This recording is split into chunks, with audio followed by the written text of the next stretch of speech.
Perú vive uno de sus momentos más críticos con la destitución de su ahora expresidente Martín Vizcarra. La figura, que para muchos representaba una nueva esperanza para el pueblo peruano, hoy deja la presidencia por acusaciones de corrupción. A menos de un año de las próximas elecciones generales y a solo 8 meses de terminar su periodo. Todo en medio de una crisis política, económica y sanitaria por la pandemia de coronavirus. En su lugar ha quedado Manuel Merino, presidente del Congreso y uno de los principales impulsores de la destitución del expresidente Vizcarra. Sin embargo, esta noticia no le ha caído nada bien a buena parte de los ciudadanos peruanos, quienes han salido a manifestarse en contra de su propio Congreso. ¿Cómo entender entonces lo que está pasando en Perú? Si nos damos una vuelta por el negro historial de expresidentes que ha tenido Perú a lo largo de estos últimos años, entenderíamos por qué este país está pasando por momentos caóticos. Desde 2001, todos los presidentes que han gobernado el país han terminado envueltos en escándalos de corrupción vinculados a la constructora brasileña Odebrecht. Y a diferencia de México, Perú ha marcado un hito como una de las naciones que más procesos judiciales ha llevado a cabo en contra de sus mandatarios. Desde Alberto Fujimori, condenado a 25 años de prisión por homicidio y corrupción, o Alan García, quien después de ser acusado de soborno, se suicidó en 2019. Hasta llegar a personajes como Alejandro Toledo, Ollanta Humala y Pedro Pablo Kuczynski, arrestados por corrupción y lavado de activos. Y así es como llegamos a Martín Vizcarra, quien tras la salida de Kuczynski prometía ser la reivindicación de los políticos peruanos y el símbolo de la lucha contra la corrupción.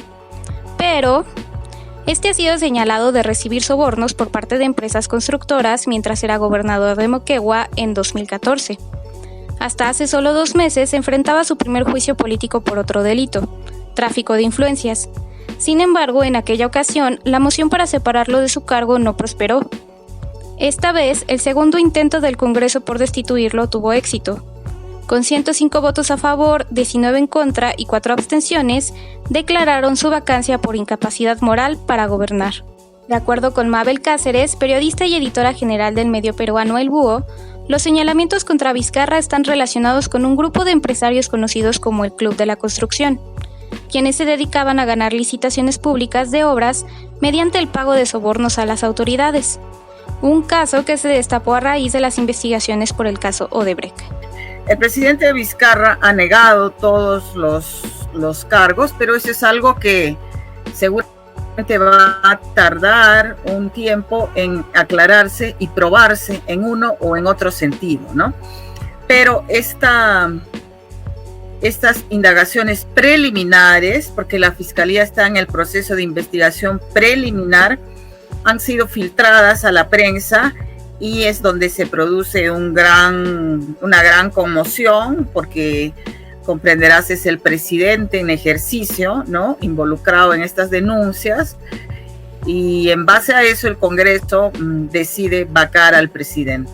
2 de las empresas que presuntamente le habrían pagado sobornos a Vizcarra, y que por cierto están en investigación, son las mismas que al verse acorraladas reconocieron su responsabilidad y se ofrecieron a colaborar con la Fiscalía en el caso contra el expresidente, bajo la figura de colaborador eficaz. O sea, algo así como Lozoya en México. ¿Cómo la ven, amigos? Y entonces, ¿por qué la gente se está manifestando contra esta decisión y contra el nuevo presidente? Esto tiene que ver con la famosa figura de la vacancia, esa por la que el Congreso decidió quitar a Vizcarra de la presidencia. La vacancia por incapacidad moral del presidente existe en otros países, pero en Perú ha tomado dimensiones muy controversiales, sobre todo porque tiene una definición muy ambigua. En teoría, la vacancia solo debe establecer la capacidad de un mandatario para ejercer su cargo, mas no debe juzgarlo. Sin embargo, en los últimos años, el Congreso ha hecho uso de esta figura para obligar a sus mandatarios a retirarse, y así mantenerse en el poder. Por cierto, el mismo Vizcarra llegó al poder sin ser elegido democráticamente, sino que lo hizo en sustitución de Pedro Pablo Kuczynski en su calidad de vicepresidente. Es así como vemos que a pesar de las acusaciones contra Vizcarra, una gran parte de la ciudadanía del Perú no está de acuerdo con su destitución, pues muchos consideran que se trata de un golpe de Estado por parte del Congreso. Y hay mucha discusión jurídica, pero sobre todo hay mucha discusión política. Esta decisión no tiene legitimidad. En general, la población ha salido a protestar, no está de acuerdo con esta vacancia presidencial porque ya había elecciones convocadas para abril, porque las acusaciones contra el presidente o ya ahora expresidente Martín Vizcarra, si bien son graves, no están probadas aún. También ha provocado indignación el hecho de que al menos 68 congresistas de un total de 130 que votaron a favor de la vacancia tienen en curso investigaciones fiscales por corrupción. Mientras tanto, las protestas en las calles de Perú se han intensificado desde la toma de mando de Manuel Merino, especialmente en su capital, Lima, y en ciudades como Arequipa, Trujillo y Cusco. Pues, contrario a lo que pensaríamos, la gestión de Vizcarra era apoyada por la mayoría de los peruanos según algunas encuestas. En un ambiente de agitación política y fragmentación, Perú se acerca a sus próximas elecciones que tendrán lugar en abril de 2021. Y una de las principales preocupaciones de la ciudadanía es que el Congreso tome el control del Poder Ejecutivo.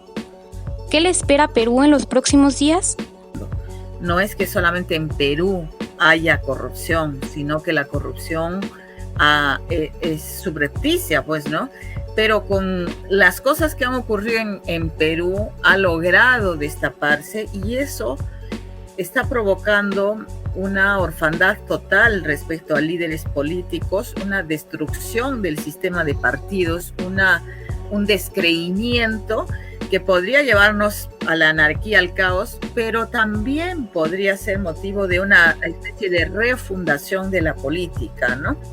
Entonces, hay para el Perú en este momento un gran riesgo, pero al mismo tiempo una gran oportunidad. ¡Viva!